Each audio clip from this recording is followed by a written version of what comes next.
Bentornato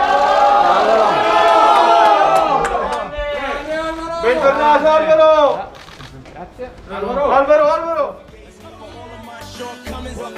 Hello Juventini Indonesia, kembali lagi bersama gua Anus Siregar. Dan kali ini kita akan membahas kepulangan Alvaro Morata menuju Juventus, sekaligus menuntaskan teka-teki siapa sih striker nomor 9 Juventus musim ini.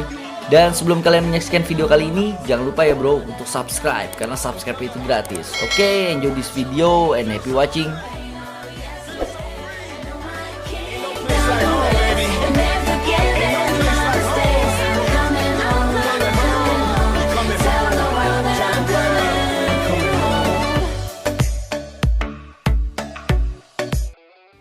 Oke, yang pertama-tama kita bakal ngebahas sejarah Alvaro Morata yang pernah berseragam Juventus pada tahun 2014 sampai 2016. Morata akan menjalani periode keduanya di Juventus, di mana ia pernah membukukan 27 gol dalam 93 penampilannya.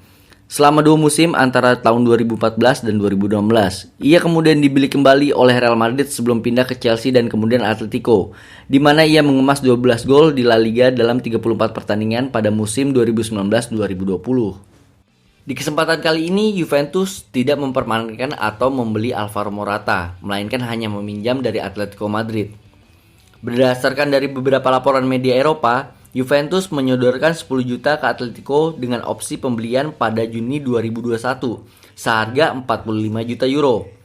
Menurut Sky Sport Italia, ada juga klausul yang memungkinkan Juve memperpanjang pinjaman untuk 1 tahun lagi seharga 10 juta euro dengan opsi untuk membeli pada Juni 2022 seharga 35 juta euro. Gitu guys ya.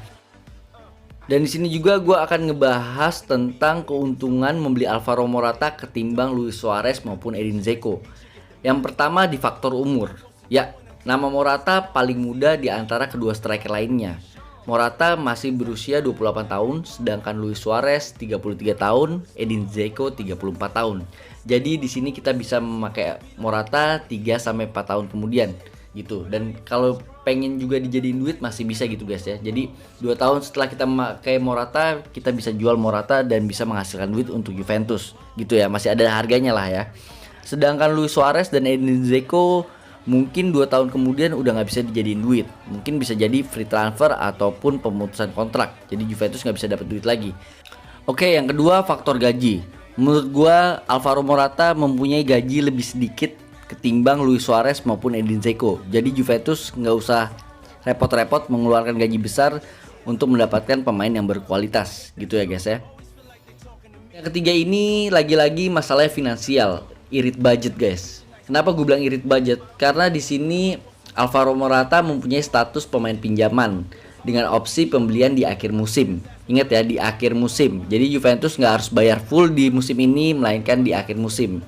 Wajar ya, karena beberapa tim Eropa terkena dampak virus corona yang menyebabkan pendapatannya menurun mungkin ya. Jadi Juventus harus mengambil langkah tersebut. Dan menurut gue langkah itu langkah paling tepat untuk menyeimbangi keuangan dari Juventus. Oke,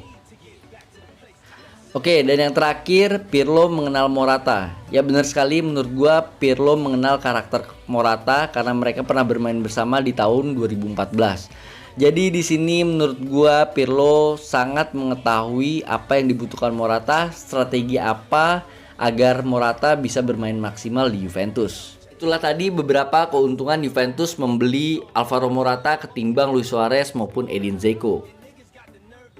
Dan di sini gue juga akan membahas kelemahan Alvaro Morata. Di sini gue nggak meragukan kemampuannya menjadi striker bernomor punggung 9 di Juventus. Dia mempunyai badan yang kuat, lari yang cepat, duel udara yang sangat baik, tendangan yang sangat kencang. Jadi menurut gue dia itu complete forward ya. Tapi sayangnya di sini cedera sangatlah menghantui Alvaro Morata, sehingga Alvaro Morata ini sering absen di beberapa pertandingan.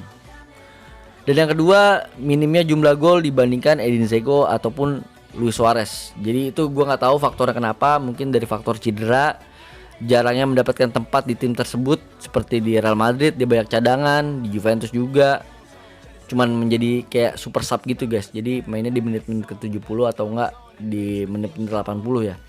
Dan tahun ini juga bisa menjadi pembuktian bagi Alvaro Morata karena dia dipastikan bakalan mendapatkan tempat utama di Juventus dan waktu bermain lebih banyak.